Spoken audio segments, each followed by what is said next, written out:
Raw reading, June 23rd, 2021. Edie refused to go back to the cities or even through them, and so from Stillwater, their only escape route was north. The train carried two young women in full furs and a child inconsolable over the loss of a certain Sally Crow to the tip of Lake Superior.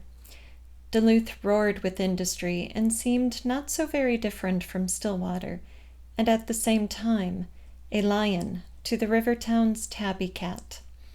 The city lined steep hills that slid to the Great Lakes' southern tip, giving the impression of an amphitheater with the harbor its stage. Lacey held Sparrow on her hip and dabbed fresh tears with a gloved fingertip.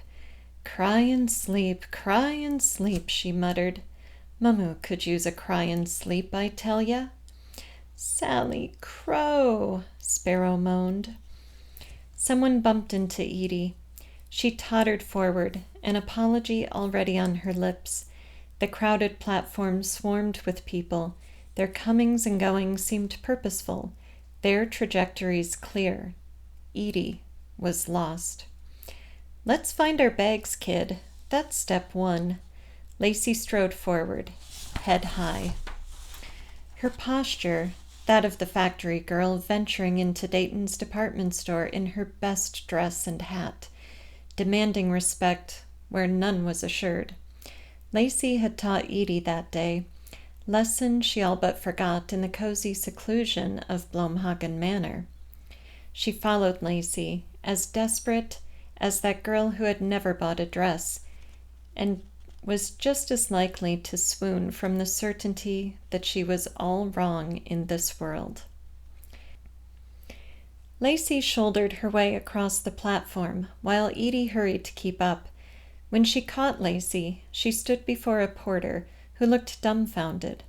Sparrow, beautiful in her red coat and beret, sniffled miserably, her head laid on Lacey's shoulder. She rubbed a hand through the fur, soothing herself with its softness. "Forget that place. I can tell from the name it ain't what I want." The porter glanced at Edie warily, as though this woman troubling him had just doubled. "Is your mother a rich lady?"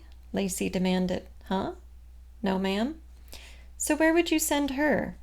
"A nice, safe hotel for a lady, but not too pricey."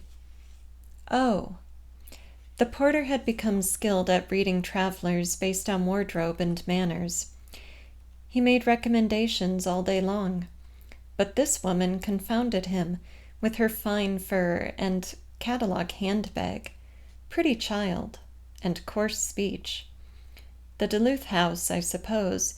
It's nice enough, clean." He looked at Sparrow. "Run by a widow, too." "You got an address?"